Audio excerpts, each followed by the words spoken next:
आज लोकतंत्र के महापर्व का सबसे बड़ा और निर्णायक दिन। भारत के दो दिग्गज राज्यों पश्चिम बंगाल और तमिलनाडु में चुनावी रणभेरी बज चुकी है। सुबह के 7 बजे से मतदान केंद्रों के बाहर मतदाताओं का हुजूम उमड़ पड़ा, जो ये साबित करता है जनता अपने भविष्य को लेकर कितनी जागरूक है। बंगाल में जहां ममता बनर्जी की साख और को बचाने के लिए चुनौती है, तो वहीं तमिलनाडु में द्रविड़ राजनीति के नए और पुराने सूरमाओं के बीच वर्चस्व की जंग छिड़ी है। सुरक्षा के कड़े इंतजाम और कड़कती धूप के बीच लोकतंत्र के प्रति निष्ठा काबिले तारीफ है। ये चुनाव केवल हार जीत का फैसला नहीं करेंगे, बल्कि आने वाले वर्षों की राजनीति का नया ब्लूप्रिंट तैयार करेंगे। चप्पे चप्पे पर सुरक्षा बल तैनात हैं और हर नजर ईवीएम के उस बटन पर टिकी है जो आने वाले 4 मई को नया इतिहास लिखेगी। सत्ता की इस महाजंग में आज हर एक वोट की कीमत बेहद ही अनमोल है। तो पश्चिम बंगाल की पहले बात करें तो आज पहले चरण के तहत राज्य के 152 विधानसभा सीटों पर वोट डाले जा रहे। मतदान की प्रक्रिया 16 अलग अलग जिलों में फैली है, जिसमें उत्तर बंगाल के पहाड़ी इलाकों से लेकर दक्षिण बंगाल के मैदानी क्षेत्र शामिल हैं। मुर्शिदाबाद, मेदिनीपुर और जलपाईगुड़ी जैसे जिलों में सुबह से गहमा गहमी का माहौल है।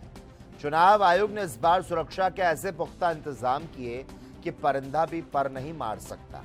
राज्य के हर एक मतदान केंद्र पर लाइव वेबकास्टिंग के जरिए पैनी नजर रखी जा रही है। केंद्रीय सुरक्षा बलों की सैकड़ों कंपनियां तैनात की गई ताकि मतदाता बिना किसी डर या दबाव के अपने मताधिकार का प्रयोग कर सके। संवेदनशील इलाकों में विशेष फ्लैग मार्च निकाला गया।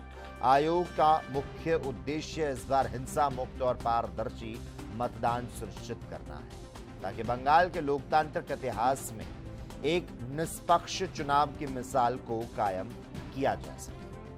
बंगाल के इस पहले चरण में कई ऐसी हॉट सीट है जहां मुकाबला बेहद व्यक्तिगत और तीखा हो चुका। नंदीग्राम, खड़गपुर सदर और सिलीगुड़ी जैसे क्षेत्र में दिग्गजों की साख दांव पर लगी है। टीएमसी की ओर से मुख्यमंत्री ममता बनर्जी ने खुद कमान को संभाल रखा और उनके हर बार का पलटवार करने के लिए भारतीय जनता पार्टी ने अपने सबसे मजबूत सिपह सालार मैदान में उतारे। शुभेंदु अधिकारी और दिलीप घोष जैसे नेताओं के लिए यह चुनाव उनकी राजनीतिक जमीन को बचाने की अग्नि परीक्षा है।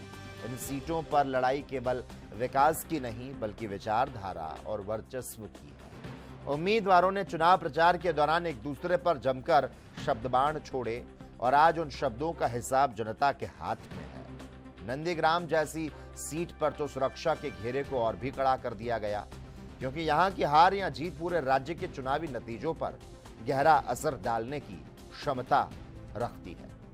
आगे बढ़ेंगे। अगर हम पिछले चुनाव के आंकड़ों के झरोखों से आज की स्थिति को देखें तो 2021 के विधानसभा चुनाव में इन क्षेत्र में तृणमूल कांग्रेस का जबरदस्त दबदबा रहा। तब ममता बनर्जी के नेतृत्व में टीएमसी ने 213 सीटों को जीतकर इतिहास रचा था और विरोधियों को चारों खाने चित्त कर दिया था। उस समय इन 152 सीटों पर मतदान का प्रतिशत 80 के पार चला गया, जो बंगाल के जनता के राजनीतिक जुनून को दर्शाता है।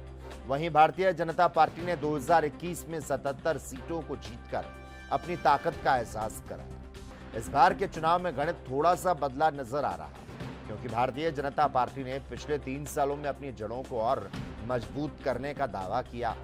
आज की वोटिंग ये तय करेगी क्या टीएमसी अपने उस प्रचंड बहुमत को बरकरार रख पाएगी, या फिर भारतीय जनता पार्टी के सोनार बांग्ला के वादे ने जनता के मन में जगह बना ली है।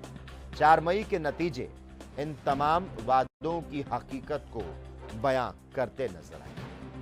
अब रुख करते हैं दक्षिण भारत के उस राज्य की जहां की राजनीति हमेशा से फिल्मी सितारों और द्रविड़ अस्मिता के इर्द गिर्द घूमती रही। तमिलनाडु की सभी 234 विधानसभा सीटों पर आज एक ही चरण में मतदान संपन्न हो रहा। यहां मुख्य लड़ाई मुख्यमंत्री एमके स्टालिन के डीएमके और अन्ना द्रमुक बीजेपी गठबंधन के बीच मानी जा रही।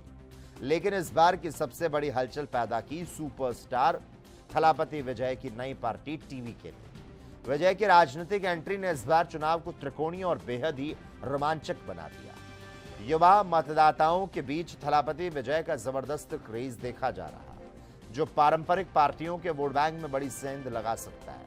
कन्याकुमारी से लेकर चेन्नई तक हर जगह मतदाताओं का उत्साह चरम पर है। क्या द्रविड़ राजनीति के पुराने खिलाड़ी अपनी जमीन बचा पाएंगे या फिर थलापति विजय कोई नया चमत्कार करके किंग मेकर की भूमिका में नजर आएंगे? आज का ये मतदान तमिलनाडु की अगली दिशा को तय करता नजर आएगा। तमिलनाडु के राजनीतिक इतिहास में सत्ता परिवर्तन जो है वो रिवाज सा रहा है। 2021 के विधानसभा चुनाव में एमके स्टालिन के नेतृत्व वाले गठबंधन ने 159 सीटों को जीतकर अन्ना द्रमुक के 10 साल के शासन का अंत किया। उस चुनाव में अन्ना द्रमुक को भारी नुकसान उठाना पड़ा और वो केवल 75 सीटों पर सिमट गई। आज सभी 234 सीटों पर गिर रहा एक एक वोट ये बताएगा क्या जनता स्टालिन सरकार के कामकाज से संतुष्ट है या फिर राज्य में सत्ता विरोधी लहर चल रही है। भारतीय जनता पार्टी के लिए भी यह चुनाव प्रतिष्ठा का सवाल है, क्योंकि पार्टी ने इस बार दक्षिण में अपना आधार बढ़ाने के लिए पूरी ताकत को झोंक दिया। थलापति विजय की पार्टी के आने से वोट शेयर का समीकरण पूरी तरह से उलझ गया। क्या डीएमके अपना पुराना प्रदर्शन दोहरा पाएगी या फिर अन्ना द्रमुक और भारतीय जनता पार्टी मिलकर सत्ता में वापसी का रास्ता साफ कर पाएगी? 4 मई का इंतजार पूरी दुनिया को है, क्योंकि तमिलनाडु का फैसला देश की राजनीति में एक बड़ा संदेश देता नजर आएगा। तो चेन्नई से लेकर कन्याकुमारी तक स्टालिन की साख की इस बार बारी है। आपको बता दें, लगातार वोट तो पड़ ही रहे हैं, लेकिन वोट की चोट से ही भविष्य बनेगा। देखना रहेगा इस बार किसकी सरकार। पश्चिम बंगाल में नया इतिहास वोटिंग आज लिख रही है। हालांकि पश्चिम बंगाल के मुर्शिदाबाद में भारी हंगामा देखने को मिला।